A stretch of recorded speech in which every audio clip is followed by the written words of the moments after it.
Shalom, selamat sore. Hari ini kita ada dalam program Ngopi bareng Pendeta Ezra Alfred Soro. Selamat sore kakak. Sore Nona. Begini kakak, hari ini kita mau membahas tentang masih ada kaitan dengan pandemi corona. Ya. Jadi dengan adanya pandemi corona ini, banyak sekali orang-orang yang membuat spekulasi. Di antaranya ada yang mengatakan bahwa pandemi corona ini adalah hukuman Tuhan bagi manusia. Juga ada yang mengatakan bahwa ini adalah langkah awal mulai adanya antikris. Juga ada yang mengatakan bahwa ini tanda-tanda akhir zaman yang dikaitkan dengan cawan murka Allah. Ya, memang banyak yang begitu. Saya juga lihat begitu. Ya, dan juga ada satu yang menarik di dalam media sosial, ada pesan yang berkaitan juga terhadap pandemi corona ini. Jadi di pesan itu dikatakan bahwa pandemi corona ini dikaitkan dengan terjadinya perayaan Paskah di Perjanjian Lama, dikaitkan dengan perayaan Paskah tahun ini yang mengalami dampak dari pandemi corona ini. Jadi mungkin hari ini kita mau membahas bersama Kak Ezra bagaimana pandangan Kak Ezra terhadap pesan yang beredar ini. Nah, mungkin jelasnya coba Nona baca dulu itu pesannya seperti apa, kita lihat bersama. Ya. Oke. Jadi pesan ini memang saya dapat dari beberapa grup, ada dimuat ya kakak, jadi saya coba membacanya. Oke. Bapak Ibu yang baik, maaf mengganggu waktunya sebentar. Cuma mau bilang kalau boleh, mohon sempatkan baca Alkitab pada kitab Keluaran 12 tentang perayaan Paskah. Waktu membaca ayat tentang Paskah yang diawali dengan kematian di seluruh negeri dan orang Israel diperintahkan Tuhan untuk tidak keluar rumah agar mereka tidak kena tulah itu. Serasa seperti diingatkan Roh Kudus dengan satu pertanyaan pemikiran. Kita sebentar lagi merayakan Paskah, tetapi perayaan Paskah yang tidak boleh keluar rumah karena adanya kematian di mana-mana. Ini pendahuluan awal dari pesan yang beredar. Kira-kira bagaimana pandangan kakak? Ya, coba dibaca semua lah dulu, nanti kita bahas. Oke. Ini ada beberapa. Mari kita simak beberapa hal berikut ini. Yang pertama, pada saat membaca ayat yang ke-6, mata saya tertegun pada kalimat, kamu harus mengurungnya sampai hari yang ke-14. Terbersit pertanyaan, bukankah 14 hari itu merupakan jumlah dari ketetapan masa mengurung diri atau yang disebut social distancing? Apakah ini angka kebetulan sama atau ada maksud pesan tersembunyi dari Allah bagi kita berkaitan dengan Paskah tahun ini? Yang kedua, ayat 15 sampai dengan 18 berbicara tentang membersihkan seisi rumah dari ragi dan selama 14 hari itu digunakan untuk melakukan pertemuan kudus dan memakan roti tidak beragi. Ini berbicara tentang mencari hadirat Tuhan serta beribadah dan pengudusan hidup. Tuhan ingin di masa 14 hari ini umatnya benar-benar hidup kudus. Yang ketiga, pada ayat 21-23, Tuhan berbicara tentang ketentuan menyembelih anak domba Paskah dan menyapukan darahnya pada ambang atas dan kedua pintu, dan itu sebagai tanda bagi Tuhan untuk melewati pintu itu dan tidak akan membiarkan pemusnah masuk ke dalam rumah untuk menulahi. Mari kita tanya dalam setiap hati kita, apakah setiap kita sudah menerima darah anak domba Allah sebagai tanda keselamatan dari bahaya maut? Jika belum, ini waktunya bagi saudara untuk menerima darah anak domba Allah, yaitu Yesus Kristus sebagai darah korban keselamatan kekal bagi hidup saudara, bagi hidup kekal saudara. Izinkan saya mengajak setiap kita di dalam mempersiapkan Hari Raya Paskah tahun ini, merenungkan Keluaran 12 ini dengan apa yang terjadi di dunia ini. Saya yakin kejadian wabah virus COVID-19 ini bukan kebetulan, karena pasti ada pesan tersembunyi berupa peringatan bagi setiap kita umat tebusannya. Tuhan, apakah yang akan Tuhan kerjakan bagi umatmu pada peristiwa momen Paskah tahun ini? Renungkanlah selama berdiam diri di rumah. Jadi ini kalau baca secara sekilas rasanya masuk akal.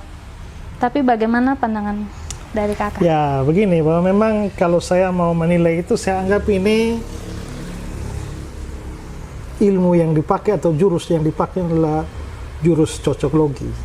Ya. Dan memang ada banyak hal di dalam dunia ini, baik secara sekuler maupun juga secara agama, orang gampang sekali menghubungkan atau merasa bahwa pasti ada hubungan antara dua hal. Kalau kedua hal itu ada sejumlah kemiripan. Jadi kalau ada sejumlah unsur di dalam A mirip dengan sejumlah unsur di dalam B, maka A pasti berhubungan dengan B atau berkaitan dengan B. Nah, itu seringkali terjadi seperti itu. Nah, ini yang saya sebut sebagai cocok logi, ya. Bahwa dua hal itu ada kemiripan, tidak berarti bahwa dua hal itu ada hubungannya. Saya ingat Pak Bambang Nursena mengilustrasikan begini, kalau memang dua hal itu ada kemiripan, berarti ada hubungan, maka kita bisa menafsirkan atau berkesimpulan bahwa pasti ada hubungan antara Naruto dan Naruto, karena mirip. Naruto dan Naruto, apalagi bukan cuma kemiripan nama, tapi kemiripan asal, karena Naruto berasal dari Tokyo dan Naruto berasal dari Mojokerto. Wah, pas lah, ya kan? Berarti ada hubungan, mungkin hubungan saudara antara Naruto dan Naruto. Nah, itu kan seringkali yang terjadi kan demikian, ya. Nah, memang banyak orang menghubungkan dua hal lalu atas dasar kemiripan, tapi kadang-kadang orang melupakan juga satu hal, bahwa coba dihitung perbedaannya. Mungkin banyak. Pendeta Stephen Tong pernah mengatakan begini, mengapa Charles Darwin mengeluarkan teori evolusi yang salah satu poinnya adalah bahwa manusia berasal dari kera, karena Darwin melihat bahwa ada sejumlah kemiripan antara kera dan manusia. Tapi yang Darwin lupa adalah ada lebih banyak perbedaan antara kera dan manusia, monyet dan manusia. Monyet dan manusia punya 2, 3, 4, 5 kesamaan, tapi kalau dicari perbedaannya, mungkin perbedaannya lebih banyak. Mengapa mengkonsentrasikan pada beberapa persamaan dan melalaikan lebih banyak perbedaan? Ya, jadi itulah yang disebut sebagai cocok logi. Dan saya merasa bahwa yang model semacam ini menghubungkan perayaan Paskah di Keluaran pasal 12, Paskah Yahudi, dengan apa yang kita mau alami, sedang alami sekarang dan akan alami, yaitu Paskah pada tahun ini, menurut saya itu jurus cocok logi. Ya. Nah, tapi mau melihat apakah, jangankan kita bicarakan perbedaan, kalau kita bicarakan perbedaan ya antara apa yang dialami sekarang, Paskah yang akan kita hadapi dengan Paskah yang sudah terjadi di Keluaran pasal 12, pasti ada banyak perbedaan. Tapi sudahlah, saya hanya mau coba analisa lebih dalam, apakah persamaan-persamaan yang diangkat di dalam tulisan seperti itu betul-betul apakah cocok dengan kondisi sekarang atau tidak, atau hanya dipaksakan supaya cocok, atau hanya kelihatannya cocok. Nah, karena itu maka coba kita teliti ini secara detail, ya, kita bahas ini secara detail. Jadi kita per kalimatnya ya kakak ya? Ya, coba dari mungkin pesan itu ya. Nona saya bisa yang ya membaca kalimat demi kalimat, penggalan demi penggalan. Ya. Pesan ini. Baik kakak. Yang pertama, waktu membaca ayat tentang Paskah yang diawali dengan kematian di seluruh negeri dan orang Israel diperintahkan Tuhan untuk tidak keluar rumah agar mereka tidak kena tulah itu. Serasa seperti diingatkan Roh Kudus dengan satu pertanyaan pemikiran. Kita sebentar lagi merayakan Paskah, tetapi perayaan Paskah yang tidak boleh keluar rumah karena adanya kematian di mana-mana. Jadi ini dihubungkan ya, bahwa kita sebentar merayakan Paskah, ada social distancing di mana kita dilarang untuk keluar rumah. Persis dengan Paskah di mana mereka kena juga karena adanya tulah maka dilarang keluar. Nah, mungkin lebih jelas coba kita melihat Keluaran pasal 12 itu di ayat 22 dan 23. Mungkin tolong bacakan. Kemudian kamu harus mengambil seikat hisop dan mencelupkannya dalam darah yang ada dalam sebuah pasu, dan darah itu kamu harus sapukan pada ambang atas dan pada kedua tiang pintu. Seorang pun dari kamu tidak boleh keluar pintu rumahnya sampai pagi. Dan Tuhan akan menjalani Mesir untuk menulahinya. Apabila ia melihat darah pada ambang atas dan pada kedua tiang pintu itu, maka Tuhan akan melewati pintu itu dan tidak membiarkan pemusnah masuk ke dalam rumahmu untuk menulahi. Jadi ini ada tulah di Mesir ya? Ya. Tuhan mau menulahi Mesir, lalu orang Israel disuruh untuk jangan keluar rumah. Apakah itu cocok dengan kondisi sekarang? Sekarang coba pikirkan bahwa apakah semua orang pada waktu itu disuruh untuk tidak keluar rumah atau hanya orang Israel? Hanya orang Israel. Hanya orang Israel. Perintah itu tidak berlaku bagi semua orang. Sekarang bandingkan dengan yang kita alami sekarang. Bukan hanya orang Kristen yang disuruh tinggal di rumah, tapi seluruh masyarakat, dia mau percaya Tuhan atau tidak percaya Tuhan, mau agama apa saja, terserah, mau ateis ke, komunis ke, pokoknya yang penting namanya rakyat Indonesia dianjurkan supaya jangan keluar rumah atau membatasi keluar rumah. Padahal yang terjadi dalam kitab Keluaran hanya umat Allah. Tidak semua orang. Jadi sudah pasti ini kan tidak cocok, itu dicocok-cocokkan. Terus, mungkin pertanyaan kedua adalah bahwa mereka tidak keluar rumahnya berapa lama? Coba lihat kembali ayat yang ke-22 tadi bagian terakhir. Seorang pun dari kamu tidak boleh keluar pintu rumahnya sampai pagi. Sampai pagi. Jadi berapa lama tidak keluar rumah? 1 malam. 1 malam saja. Cuma 1 malam. Kita berapa lama? Ya? Sudah diperpanjang 2 minggu lagi, sampai perpanjang lagi. Berarti kan tidak cocok ini. Ini kan hanya 1 malam saja karena Tula itu datang pada 1 malam. Dan ini kan menghubungkan dengan yang terjadi sekarang kan, wah, itu tidak cocok. Ya? Oke. Cocok logi. Itu cocok logi. Lanjut, Dona. Baik, yang kedua ya kakak. Ya. Pada saat membaca ayat yang ke-6, mata saya tertegun pada kalimat, kamu harus mengurungnya sampai hari yang ke-14. Terbersit pertanyaan, bukankah 14 hari itu merupakan jumlah dari ketetapan masa mengurung diri atau yang disebut social distancing? Apakah ini angka kebetulan sama? Atau ada maksud pesan tersembunyi dari Allah bagi kita berkaitan dengan Paskah tahun ini? Oke, kita social distancing 14 hari, 2 minggu ya. Nah, tadi dibilang kita itu dikurung selama 1 malam. Yang Israel. tidak keluar ya, selama 14 ya. Tadi coba kalimat pertamanya Nona apa? Kamu harus mengurungnya sampai hari yang ke-14. Ya, kamu harus mengurungnya sampai hari ke-14. Itu dihubungkan dengan social distancing 14 hari. Ya. Kamu harus mengurungnya. Mengurung apa? Nah, kita mesti lihat konteks di sini. Apa yang dikurung? Nah, coba tolong baca Keluaran 12 mulai ayat 3 sampai ayat 6.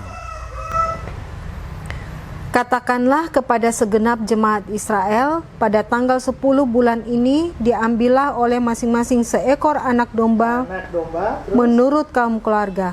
Seekor anak domba untuk tiap-tiap rumah tangga. Anak domba, ayat 4. Tetapi jika rumah tangga itu terlalu kecil jumlahnya untuk mengambil seekor anak domba lagi. maka ia bersama-sama dengan tetangganya yang terdekat ke rumahnya haruslah mengambil seekor menurut jumlah jiwa tentang anak domba itu. Anak domba itu, terus? Kamu buatlah perkiraan menurut keperluan tiap-tiap orang. Anak dombamu itu harus jantan, tidak bercela, berumur setahun.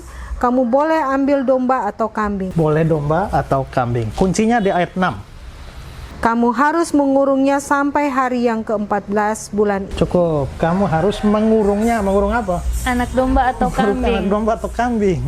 Lalu kalau dihubungkan dengan social distancing yang dikurung nih, siapa? Kita semua. Ini kita manusia, masyarakatnya yang dikurung. Nah, Malah hewannya terlepas. Hewannya terlepas. Ya kan?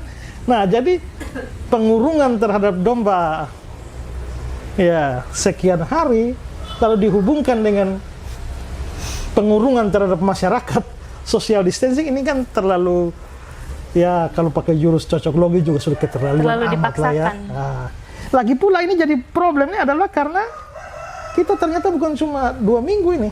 Ya. Ya bukan cuma 14 hari. Ini sudah diperpanjang, ya, diperpanjang. Terus ada hal yang menarik lagi. Jadi yang dikurung 14 hari itu apa? Anak domba atau kambing. Anak domba atau kambing. Atau saya balik pertanyaannya. Anak domba atau kambing itu dikurung berapa hari? 14. Ah, masa 14 hari. Nah, coba sekarang lihat kembali ayat 3. Keluaran 12 ayat 3. Katakanlah kepada segenap jemaat Israel pada tanggal 10 bulan ini diambillah oleh masing-masing seekor anak domba menurut kaum keluarga, seekor anak domba untuk tiap-tiap rumah tangga. Jadi tanggal berapa? 10. Tanggal 10. Lalu ayat 6. Kamu harus mengurungnya sampai hari yang ke-14. Hari ke-14. 4 hari. Berarti dikurung berapa hari? 4 hari. 4 hari dari saja. tanggal 10 sampai 15, bukan 12 hari. Bukan 14 hari, bukan 2 minggu. Ya. Jadi ini sudah kesalahan berikut lagi nih ya. Kesalahan analisa. Dan kalau dikatakan tadi ini Roh Kudus bicara, wah ini repot ini. Roh Kudus kok tidak Sampai teliti ini hari kan? yang ke-14. Ya, sampai hari Tidak ke-14 lupa ya. bahwa mulainya tuh tanggal berapa ya? Ya. Ternyata tanggal 10. Nah, lalu juga mari kita perhatikan lagi bahwa dalam Keluaran 12 ayat 6 itu dombanya dikurung sampai tanggal 14 atau hari ke-14 bulan apa? Coba, lihat ayat 2. Bulan inilah akan menjadi permulaan segala bulan bagimu. Itu akan menjadi bulan pertama bagimu tiap-tiap tahun. Jadi, Bulan Januari. bulan pertama. Bulan pertama. Bulan apa? Januari. Bukan. Itu kan kalender kita. Kita harus hitung ini dari Kalender. Israel atau kalender Yahudi. Nah, bulan pertama itu bulan apa? Coba mari kita lihat Ester 3 ayat 7. Ya, baca Ester 3 ayat 7. Dalam bulan pertama yakni bulan Nisan Ya, dalam bulan tahun pertama yaitu bulan Nisan. bulan Nisan. Nah, jadi bukan Januari ya. Bulan pertama ini bulan Nisan. Nah, berarti Paskah itu dilakukan pada tiap bulan Nisan. Nisan. Tapi coba lagi lihat Ulangan 16 ayat 1. Ingatlah akan bulan Abib dan rayakanlah Paskah bagi Tuhan. Oke, Allahmu. berarti Paskah dilakukan pada bulan Abib. Abib. Jadi Abib atau Nisan? Sama saja Abib dengan Nisan itu. Karena itu beda bahasa saja. Karena Abib itu adalah nama untuk bulan pertama dalam bahasa Ibrani. Tapi Nisan itu sudah dalam bahasa Mesopotamia. Ini kan akibat pembuangan, ya kan? Karena pembuangan maka sudah di pembuangan Babilonia, akhirnya nama-nama bulan yang dipakai dalam kalender Yahudi itu sudah bukan nama Ibrani, tapi nama Mesopotamia. Babilonia. Makanya disebut bulan Abib dalam bahasa Ibrani atau bulan Nisan. Nah, jadi kalau begitu maka Paskah itu harus bulan pertama, bulan Nisan atau bulan Abib, tanggal 10. No, tanggal 10 tuh Yang dombanya tadi dikurung. Dikurung. Nah, Paskahnya tanggal 14, hari ke-14 itu. Ya, hari ke-14 itu mulai Paskahnya. Nah, kenapa sampai Paskahnya harus di bulan pertama tanggal 14? Ini bukan sembarang ditentukan, itu memang penentuan, tapi bukan sembarang. Ini ada hubungan dengan Paskah itu kan keluarnya mereka, orang Israel dari Mesir. Ya. Nah, rupanya keluar mereka dari Mesir itu persis tanggal itu. 14 bulan Nisan. Abib ya, atau bulan Nisan. Coba lihat Keluaran 12 ayat 17-nya, Teh. Jadi kamu harus tetap merayakan hari raya makan roti yang tidak beragi, sebab tepat pada hari ini juga aku membawa pasukan-pasukanmu keluar dari tanah Mesir. Maka haruslah kamu rayakan hari ini turun-temurun. Itulah suatu ketetapan untuk selamanya. Ya, jadi hari ini juga ya. Lalu ayat 18-nya.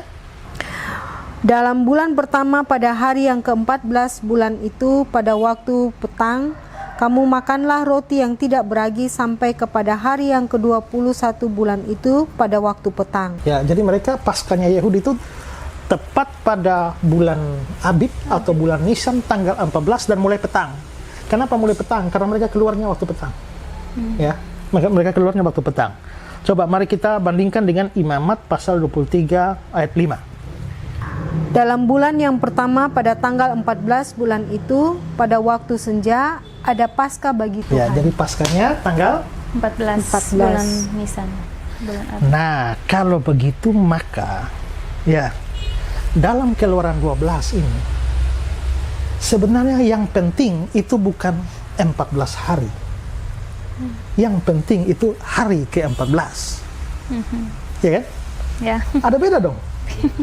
Ada beda antara 14 hari dengan hari ke-14. Nah, ini ketetapannya. Karena ini ketetapan yang tidak boleh dilanggar. Maka yang penting di situ adalah hari ke-14, dan itu pun harus dalam tidak setiap bulan atau tidak sembarang bulan, harus pada bulan Abib atau bulan Nisan. Nah, kalau sudah begini, yang penting adalah hari ke-14, bukan 14 hari, maka ini sudah tidak ada hubungan dengan social distancing kita yang bukan hari ke-14, tapi 14 hari, apalagi sudah perpanjang. Ya kan? Lalu juga kalau kita mau lihat social distancing kita ini, Presiden Jokowi umumkan mulai tanggal berapa? 15 Maret. Kalau dia mulai pengumumannya 15 Maret, kita bisa anggap berlakunya tanggal 16 Maret ya. 16 Maret, kalau dia 2 minggu saja, sampai tanggal berapa? 30 Maret. Nah, bulan Abib atau bulan Nisan, kalau itu dibandingkan dengan kalender kita, kalender Masehi, maka itu dia kena pertengahan Maret sampai pertengahan April. Itulah sebabnya kenapa Paskah kita tuh setiap tahun tuh selalu Maret, April. Karena itu sesuai dengan perhitungan bulan Abib itu. Maka cara hitung Paskah kita adalah lihat saja 14 Maret, 14 Abib atau 14 Nisan dalam kalender Yahudi, ya, dihentar ke kalender kita, lalu cari hari Minggu terdekat dengan tanggal 14 Nisan. Itu ditetapkan sebagai Paskah kita. Nah, jadi Paskah kita tahun ini kenapa? 12 April. 12 April. 12 April, sedangkan 14 hari social distancing kita. Ingat loh ya, di Keluaran 12 setelah dari hari pertama sampai hari ke-14, hari ke-14-nya Paskah. Ya, harusnya kalau memang itu cocok dengan social distancing kita, 14 hari persis 12 April. Tapi ternyata karena social distancing kita itu mulainya 16 Maret, berakhir pada 30 Maret. Masih 12 hari lagi, atau 13 hari lagi, baru Paskah.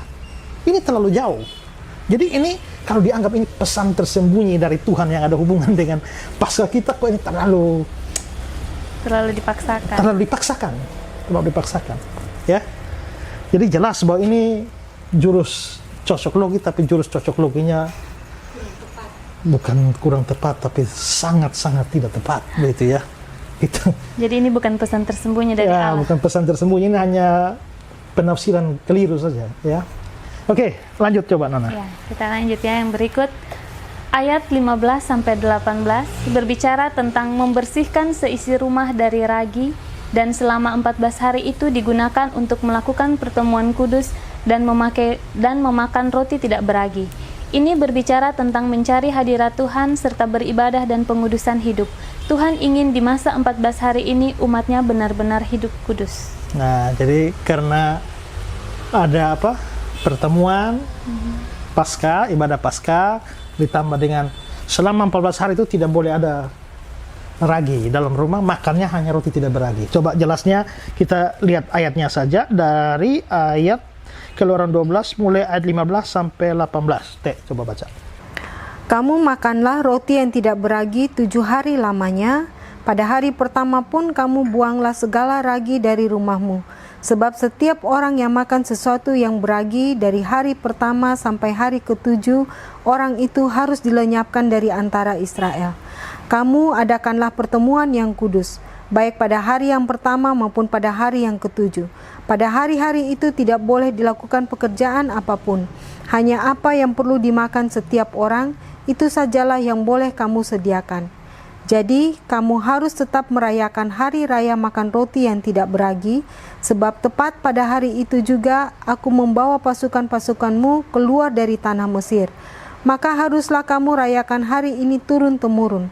Itulah suatu ketetapan untuk selamanya. Dalam bulan pertama, pada hari yang ke-14 bulan itu, pada waktu petang, kamu makanlah roti yang tidak beragi, sampai kepada hari yang ke-21 bulan itu pada waktu petang. Nah, jadi tadi dihubungkan bahwa kalau tidak boleh ada ragi di rumah, lalu makannya harus roti tidak beragi. Dia bilang apa? Bicara tentang apa? Hadirat Tuhan serta ibadah dan pengudusan hidup. ini salah. Salah, dan bukan cuma salah tafsir, tapi tidak memperhatikan dengan baik apa yang dicatat oleh Alkitab. Kenapa sampai mereka harus bersihkan tidak boleh ada ragi di rumah? Dan kenapa makannya harus roti yang tidak beragi? Pokoknya ragi itu anti. Bahkan tadi dibilang kalau sampai makan saja yang beragi saja itu dilenyapkan, itu dihukum mati. Nah, sebenarnya tujuannya ini tidak ada hubungan dengan supaya dekat dengan Tuhan atau pengudusan Tuhan, mencari hadirat Tuhan, sama sekali nggak ada hubungan dengan itu. Nah, terus hubungannya dengan apa? Nah, sekarang kita lihat coba di Keluaran pasal 12 ayat 33, 34 dan 39. Silakan Teh. Orang Mesir juga mendesak dengan keras kepada bangsa itu, menyuruh bangsa itu pergi dengan segera dari negeri itu, sebab kata mereka, nanti kami mati semuanya. Lalu bangsa itu mengangkat adonannya sebelum diragi. Jadi gini, ini mereka lagi masak untuk mau siap keluar dari Mesir. Lagi masaknya kelihatannya belum selesai, rotinya belum dikasih ragi, sudah suruh keluar. Ayo cepat keluar. Nah, terus? Lalu bangsa itu mengangkat adonannya sebelum diragi dengan tempat adonan mereka terbungkus dalam kainnya di atas bahunya. Jadi ini kayak kelihatannya keluar terburu-buru sampai orang Kupang bilang ora usai, ya kan? Pokoknya angkat saja, tidak sempat diragi. Jadi akhirnya yang di bawah semuanya adalah yang tidak beragi, roti yang tidak beragi. Terus ayat 39. Adonan yang dibawa mereka dari Mesir dibakarlah menjadi roti bundar yang tidak beragi. Sebab adonan itu tidak diragi karena mereka diusir dari Mesir dan tidak dapat berlambat-lambat. Dan mereka tidak pula menyediakan bekal baginya. Jadi ingat, ini peristiwa terjadi, peristiwa Paskah yang pertama. Nah, lalu sekarang lihat Ulangan 16 ayat 3. Engkau harus makan roti yang tidak beragi besertanya, yakni roti penderitaan, sebab dengan buru-buru engkau keluar dari tanah Mesir. Ya, jadi mengapa sampai tidak boleh ada ragi dalam rumah? Kenapa harus makan roti tidak beragi? Ini ingat penderitaan. Untuk mengingat penderitaan mereka, tidak sempat makan enak-enak karena sudah diusir keluar. Jadi tujuannya makan roti tidak beragi dan tidak ada ragi di rumah, tujuannya itu untuk mengingat kembali. Nah, ini kan berkaitan dengan Paskah kita juga. Kalau kita makan roti kan kita mengingat roti penderitaan karena Tuhan Yesus sudah menderita bagi kita. Itu fungsinya. Ini tidak ada hubungan dengan cari hadirat Tuhan. Ini tidak berhubungan dengan menguduskan diri atau buang dosa dan sebagainya, sama sekali tidak. Nah, ya inilah cocok logi yang akhirnya mengabaikan, tidak cukup mendalami firman Tuhan dengan baik. Ya, silakan lanjut Nona. Lanjut. Selanjutnya pada ayat 21 dan 23, Tuhan berbicara tentang ketentuan menyembelih anak domba Paskah dan menyapukan darahnya pada ambang atas dan kedua tiang pintu, dan itu sebagai tanda bagi Tuhan untuk melewati pintu itu dan tidak akan membiarkan pemusnah masuk ke dalam rumah untuk menulahi. Mari kita tanya dalam setiap hati kita, apakah setiap kita sudah menerima darah anak domba Allah sebagai tanda keselamatan dari bahaya maut? Keluaran 12 ayat 23 dan 27. Jika belum, ini waktunya bagi saudara untuk menerima darah anak domba Allah, yaitu Yesus Kristus sebagai darah korban keselamatan kekal bagi hidup kekal saudara. Ya, kalau menurut saya ini pesan bagus. Ya, pesan bagus bahwa memang ya kita juga mau merayakan Paskah. Paskah itu tidak ada manfaatnya kalau kita tidak menerima Yesus sebagai juru selamat kita. Paskah pertama, Paskah Yahudi itu adalah dilewati Pesah, dilewatinya orang-orang Israel dari kematian jasmani. Tapi kita akan mengalami kematian kekal. Tapi karena darah anak domba, yaitu Yesus Kristuslah yang membuat kita dilewati oleh kebinasaan kekal itu. Jadi menurut saya ini pesannya bagus. Sayangnya pesan ini dilahirkan dari dasar yang tidak tepat, yang akibat cocok logi antara corona, social distancing, dan Paskah. Tapi pesannya bagus ya. Dan saya juga pada kesempatan ini mau juga bahwa saudara sekalian, ya dalam kondisi bagaimanapun juga penderitaan atau kan gereja menjadi, kita harus mungkin perlu menyesuaikan diri dengan kondisi yang ada. Tapi apapun terjadi, entah kita mau merayakan Jumat Agung atau Paskah bersama-sama di gereja ataukah di rumah masing-masing, terserah di mana saja dalam kondisi apapun, tetap pastikan bahwa saudara memang punya Yesus Kristus sebagai juru selamat. Sehingga kalau mati karena apa? Saya mau karena corona kah, karena apakah? kita sudah punya juru selamat, kita pasti diselamatkan. Ya, oke? Baik. Masih ada Nona? Masih ada yang terakhir ini. Ya. Izinkan saya mengajak setiap kita di dalam mempersiapkan Hari Raya Paskah tahun ini, merenungkan Keluaran 12 ini dengan apa yang terjadi di dunia saat ini. Saya yakin kejadian wabah virus COVID-19 ini bukan kebetulan, karena pasti ada pesan tersembunyi berupa peringatan bagi setiap kita umat tebusannya. Tuhan, apakah yang akan Tuhan kerjakan bagi umatmu pada peristiwa momen Paskah tahun ini? Renungkanlah selama berdiam diri di rumah. Saya juga percaya doktrin providence of God. Allah berdaulat atas segala sesuatu. Tidak mungkin terjadi sesuatu di kolong langit ini tanpa rencana Tuhan, tanpa ketetapan Tuhan. Allah merencanakan segala sesuatu, tapi Roma 8 dan 28 bilang Allah turut bekerja dalam segala sesuatu untuk mendatangkan kebaikan bagi kita. Gereja Tuhan, orang percaya. Maka di balik mewabahnya virus corona ini dan memporak-porandakan kehidupan ekonomi, sosial, kemasyarakatan dari hampir seluruh dunia, pasti ada rencana Tuhan. Tapi kalau mengartikan bahwa ada pesan tersembunyi melalui ayat-ayat tertentu yang telah dibuktikan bahwa itu hanya cocok-cocokkan saja, ya, maka menurut saya teorinya bagus, tapi dasarnya yang tidak tepat atau tidak cocok, ya. Jadi marilah, menurut saya sih kita tetap percaya kepada Tuhan. Yakinlah bahwa semua yang terjadi suka duka dipakainya untuk kebaikanku. Pasti ada rencana Tuhan di dalam hidup ini, tapi ya kita juga perlu belajar Alkitab dengan baik supaya kita tidak memaksakan ayat-ayat tertentu untuk cocok dengan kondisi-kondisi sekarang tanpa memperhatikan konteks yang sesungguhnya dari teks-teks Alkitab, supaya maksudnya tujuannya baik, tapi jangan memperkosa teks-teks kitab suci, lalu mengkait-kaitkan dengan kondisi yang ada, ya. Jadi marilah sambil kita tetap percaya pada Tuhan, tapi sambil belajar firman Tuhan dengan baik, supaya tidak dengan gampang atau dengan mudah kita dibimbangkan atau bahkan dibawa pemikiran kita dengan dasar-dasar yang tidak benar. Sudah ya, Nona ya? Baik, terima kasih Kak Esra untuk penjelasan yang begitu detail buat kita. Oke. Kita akan menutup program ini. Silakan Baik. Pak Esra. Ya, makasih Teh sudah Sama-sama, bantu kita Kak. baca ayat. Nona, terima kasih untuk sharingnya. Dan saudara-saudara yang saya kasihi, marilah terus berdoa. Bagaimanapun gereja kita hadapi, kita akan berhadapan dengan Paskah. Dan sampai sekarang pun kita masih belum tahu apakah Jumat Agung Paskah kita bisa merayakannya sebagaimana setiap tahun kita rayakan, atau masih tetap dalam kondisi semacam ini, kita tidak tahu. Tapi kita percaya bahwa makna dari Paskah Jumat Agung itu tidak bisa atau tidak mudah hilang hanya karena kondisi ini. Karena itu mari semua umat Kristen di mana saja, anak-anak Tuhan di mana saja, mari persiapkan hati dan pikiran saudara untuk menyambut Jumat Agung dan Paskah tahun ini. Tuhan Yesus memberkati saudara.